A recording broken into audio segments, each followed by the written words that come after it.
My parents had always been overprotective of me. I was their only child after all. I don't mind too much. I knew it was because they cared about me. Until I was 16, I'd never been left home alone at night. But finally, the time came.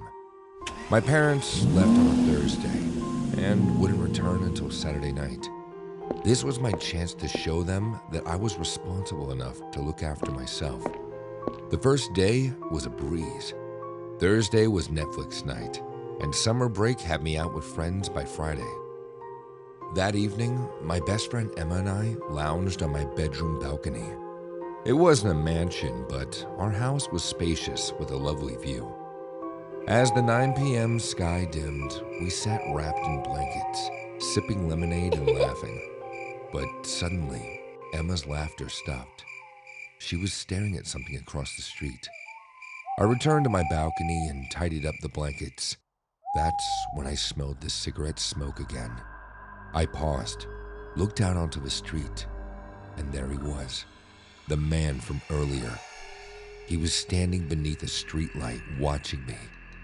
He finished his cigarette and threw the butt onto the floor, all without taking his eyes off me. The hairs on my arms stood up. What did this guy want? His tall stature, oversized dark jeans, lime green t-shirt, and nearly shaved head were unforgettable.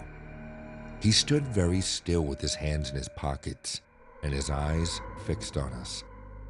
I felt pretty freaked out, to be honest, but I didn't want Emma to know, so I lied. I said it was probably just a coincidence, and the man was maybe waiting for a cab. Emma wasn't convinced. We sat for a minute longer in awkward silence, the dude still staring at us. I decided to break the tension and show Emma some TikToks I'd seen earlier. This made us feel a little bit better. And when we looked up from the phone, the man was gone. I felt relieved. There was nothing to worry about after all. Emma and I hung out for a bit longer, and then at 10 p.m., we headed downstairs, as she wasn't staying over tonight because she had things to do the next morning. So her dad was driving by to pick her up. We went out onto the porch to wait. I didn't think much of it at the time, but there was this weird cigarette smoke in the air. None of my neighbors smoked, so it was pretty unusual. It's only now that I look back that I realized someone was nearby.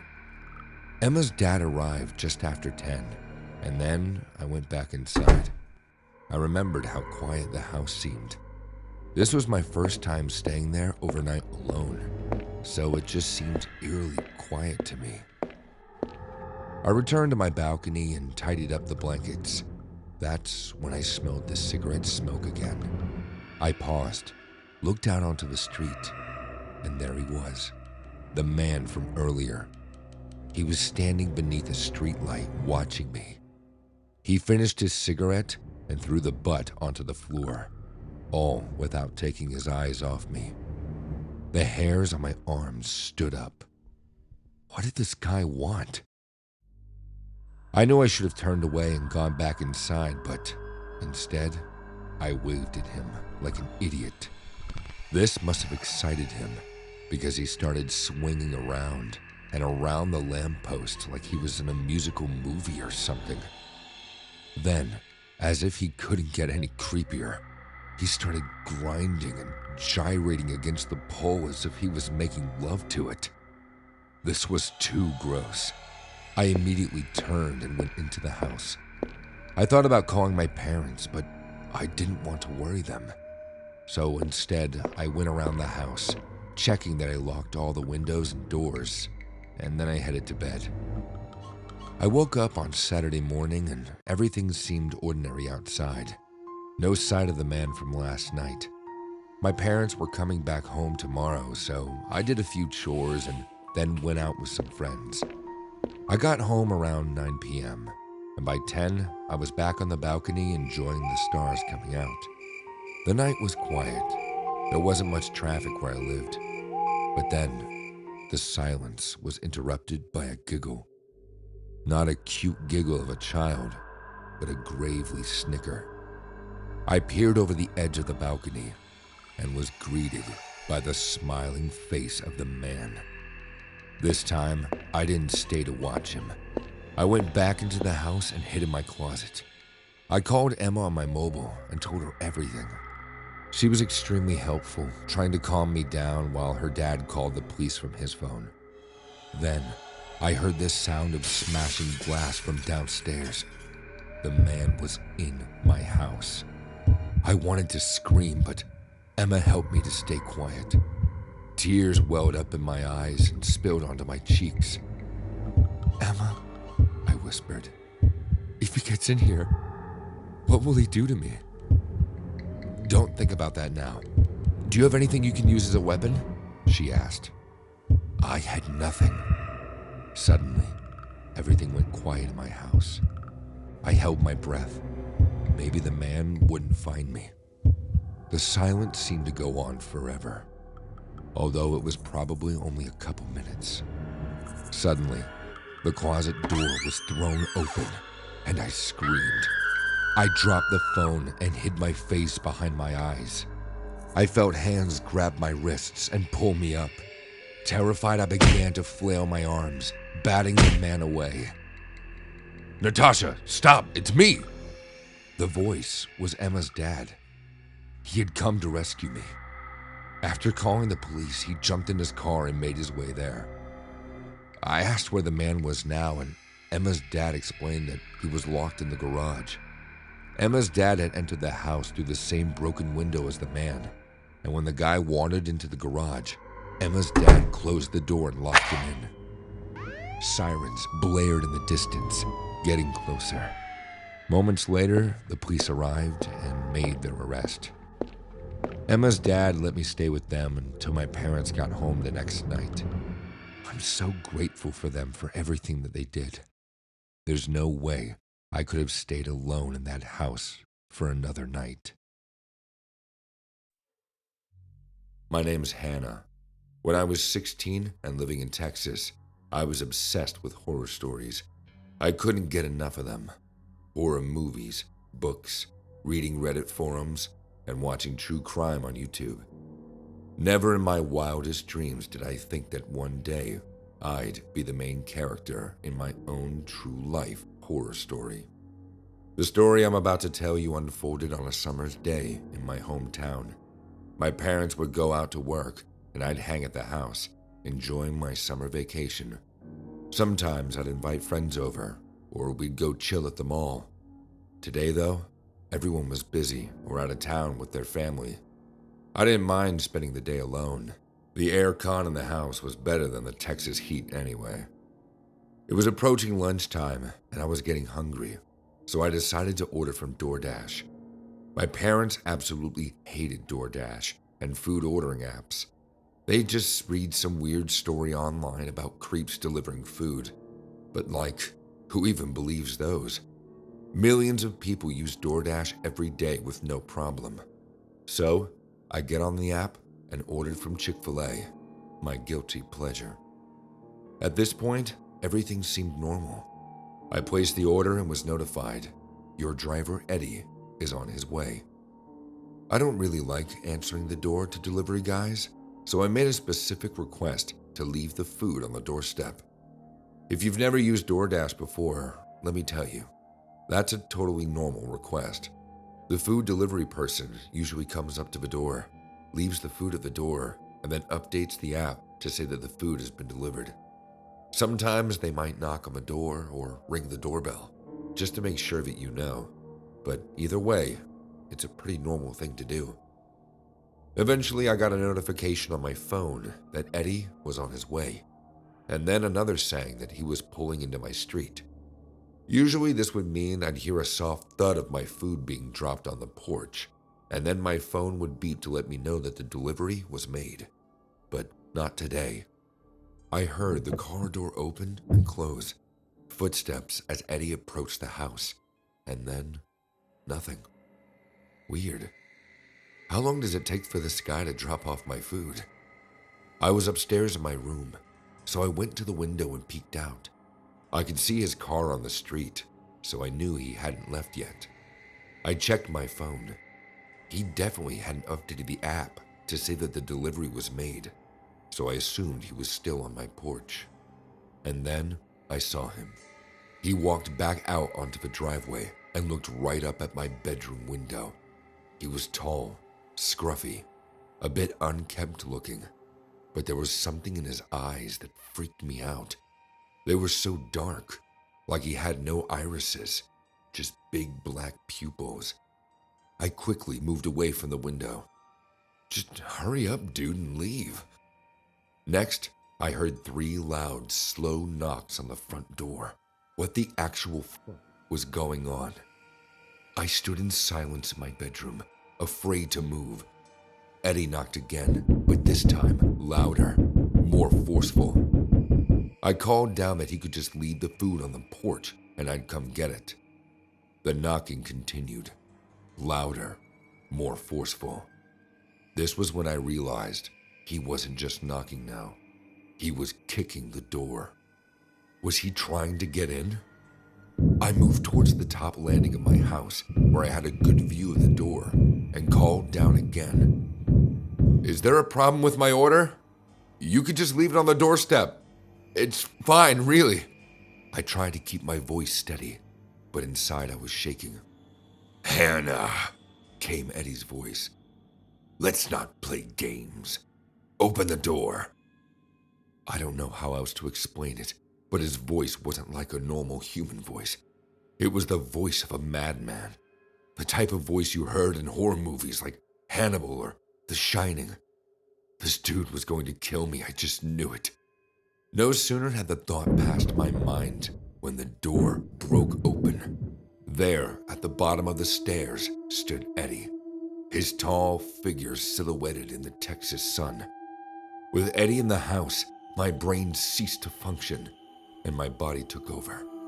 I ran into the nearest room, my parents' bedroom, and barricaded myself in. Downstairs, I could hear the muffled sounds of Eddie ransacking the house. Then, nothing. I thought maybe he'd left. Maybe he'd just robbed the place, but then, the door handle to my parents' bedroom began to jiggle. Eddie's voice, eerily calm, sent shivers down my spine. Hannah, you didn't leave me a tip, but such a pretty young thing like you can surely find a way to pay me back. The horror of the situation truly hit me. This man was here to violate me. A surge of adrenaline pushed me into action. I pushed open my dad's closet, where he keeps his golf clubs, and hid myself beside the door. The next few seconds seemed to stretch into hours. Eddie managed to use a knife from the kitchen to jimmy open the door. As he stepped in, I swung the golf club with all my might, catching him off guard. There was the sound of something crunching, and then Eddie screamed, grabbing at the back of his head. Without wasting a second, I bolted from the room and ran to a neighbor across the street. Thank God they were home, and I was able to call 911. The cops arrived pretty quickly, but still, Eddie had vanished before they got there. The police took the matter very seriously, but I heard from my parents that DoorDash denied having an Eddie on file. It turns out they were lying to us, though, and lying to the police, because weeks later, we read a news article about a DoorDash delivery guy named Eddie, who brutally attacked a group of teenage girls having a slumber party. That could have been me. Today, years later, I still deal with the trauma from that event. I'm scared to be home alone and decided to get a license to conceal and carry a weapon. I know that my story is rare. DoorDash is probably safe for the most part, but just remember, creeps and weirdos are out there. Always trust your instincts and be wary, especially when you're home alone. Not everyone is who they appear to be.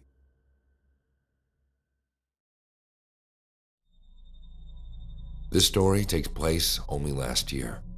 I was home from college for the summer, spending time with my friends and family. One evening, an old school friend, who was also back in town for summer, invited me to a party. It was the next town over, so I agreed to be the designated driver. There wasn't much going on in my town, so I was glad to have something to do. And if I'm honest, I was hoping for a summer fling, so I got dressed up in my cutest outfit. We arrived at the party a little later than everyone else, and it was in full swing. My friend knew a few people there, so she quickly disappeared. I didn't know anyone, and with my friend already off having fun, I just hung around the food table, nibbling on snacks. Eventually, this guy approached. He was not really my usual type, but still good looking. He started a conversation with me, and it was clear that he was into me. Perfect. My summer fling. Our conversation flowed effortlessly, spanning from our favorite movies to whimsical stories of childhood pets. By the night's end, we traded phone numbers, and in the following week, we texted almost non-stop. I felt like we had a really strong connection, and eventually, we met up and hung out a few times. That's when everything started to go wrong. What had seemed like a fun and casual connection took a darker turn. His messages flooded in non-stop, shifting from friendly banter to an uncomfortable clinginess. I tried to pull back, hoping he'd get the message, but he didn't. His barrage of messages took an aggressive tone, and though it had been just a fortnight since our first meeting, I felt the weight of his obsession. I couldn't let this go on. I felt kind of bad at first. Had I not been clear enough about this being a summer-only romance? I decided to confront him and be honest. I called him, hoping for an amicable resolution. When I told him I wasn't looking for anything serious and that maybe we should call it off, he started telling me how I was the love of his life. He said that no one had ever made him feel this way, and that we were destined to be together. Dude, we only met 2 weeks ago. I tried to be as kind and understanding, explaining that I was going back to college in a few weeks and it wasn't possible to have a long-distance relationship. This was the final breaking point for him. He erupted into anger, hurling insults, his voice chillingly morphing from sweet to sinister. I should have hung up the phone, but I just sat there and took the abuse. When I didn't say anything, he responded with the most chilling statement yet. "I'll be seeing you soon." The line went dead. Panic set in. He knew I was alone this weekend, as my parents were out of town, but he didn't know their address. I'd always done the driving on our dates, so he had no idea where I actually lived, other than the town name. But just to be safe, I locked all the doors and windows. When I felt safe enough, I headed to bed. My sleep was interrupted at 3:20 a.m. when my phone buzzed with a notification from my Ring app. The security footage revealed him lurking outside, an indistinct object in his hand. I watched through my phone as he stood on the small porch, staring unblinkingly at the front door. I don't know why, but I decided to talk to him through the Ring camera. Really, I should have called the police and stayed silent, but I was so shocked to see him there, I wasn't thinking right. "What are you doing here?" I said. The guy turned to the Ring camera, and that's when I saw it. The indistinct item in his hand was a knife. Startled by the camera, the guy turned and left, only looking back once to see if I was still watching him. I reported the incident to the police and handed over all my messages and Ring camera footage to them.